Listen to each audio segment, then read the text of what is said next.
today, made even more beautiful by these handcrafted, one-of-a-kind pieces from a Kababayan social entrepreneur. Gail Cayetano is joining us on the show, jewelry line owner and designer. Hello and welcome to Kababayan. Hello, thank you for having me. Well, you know, we're familiar a little bit with the idea of social entrepreneurship because we've been talking about that on the show. But as a social entrepreneur, for those that are still, trying to grasp the idea, what is it? Well, I think when we started the company, we didn't necessarily think, when I started it with my sisters, we didn't think, oh, we're social entrepreneurs. But it's sort of a movement that is amazing to me. It's people that are starting businesses and fulfilling a social objective and having this purpose that is even greater than just making money. It's more, how can we help? And the idea of the company was very organic to my sisters and I.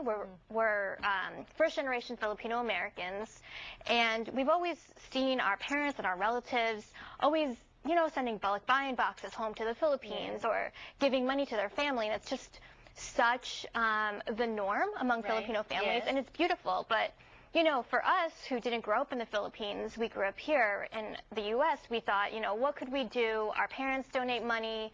So we decided to start this company that focuses on Filipino designs. As you can see in the pieces, if you've been to the Philippines, you can tell there's a certain type of handcraft that comes. And the look, it's Filipino ethnic look. Right. Especially like these ones, and then that one, this one as well. But we're going to be talking a little bit more about that. Go ahead, continue. I'm sorry, I cut you off. No. Okay. So Filipino designs. Yes. Craftsmanship. Yeah. Exactly. And they're all handcrafted in the Philippines. So when we went to the Philippines, we saw these beautiful designs that were being made by the Filipino artisans out there. So my sister, who has been in the fashion industry for years, prior to coming on as our creative director, she worked at Tommy Hilfiger, handling production there. And so, she saw these designs and said, we want to help bring these designs to the U.S. and internationally, but it's hard because in the Philippines, the businesses there are so small that they don't know how to do business sort of on an international level. So we're like, so production-wise, I know that it's challenging. It's always challenging, especially if it's handcrafted like this. Right. So I think that's is that why you're making your business model into something that's it's one-of-a-kind hand pieces? Right. It's, like you said, it's hard to control, say, the quality, because as much as we can say, oh, these are the specs that it takes to design this piece, it's hard to have that consistency through every handcrafted piece. Right. So we make sure to emphasize that to our customers, that every piece is handcrafted. Yes, and what I like is also you're not just giving jobs to people in the Philippines manufacturing these for you. You're also showing Filipino design in the international platform, right? Oh, yeah.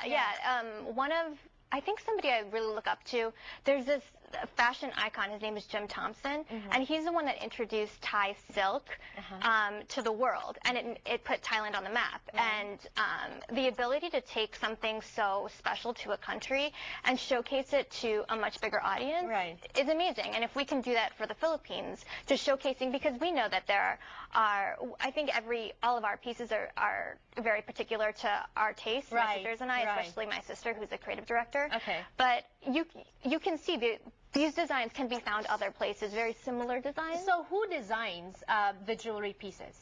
So the idea originates, we look at the capabilities of the Filipinos and our artisans, and we say, oh, they can create these. Okay, let's take their skills and develop a piece that ends up ultimately looking, say, like this or like this. So my sister Karen is the one that guides them on how to create a piece that fits an aesthetic that everybody will like. How big is a factory in the Philippines? Like, how many people work there? We purposely work with small women-owned businesses. That's our thing. We really want to, especially I guess this is where the social entrepreneurship comes in, right? Yeah.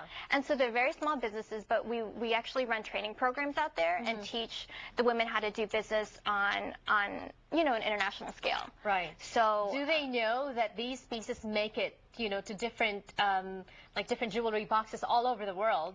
Well, It's amazing when we go and have our in-person meetings with them because there's only so much you can do when you're talking to them on the phone or through email. Right. But we make it a point to go out there fairly often, and when we do, we take out our iPad and show them all of the different stores that are carrying their pieces, and it's amazing to see their faces when they're like, oh my gosh, I can't believe something that I made is showcasing in a big store like Henry Bendel. Right, something like right. that. And these are wonderful pieces, as you can see, and they're not just jewelry for beauty, because apparently these can be mood altering as well, as you use semi-precious stones. We're going to be talking about that when we return on the show. Don't go away.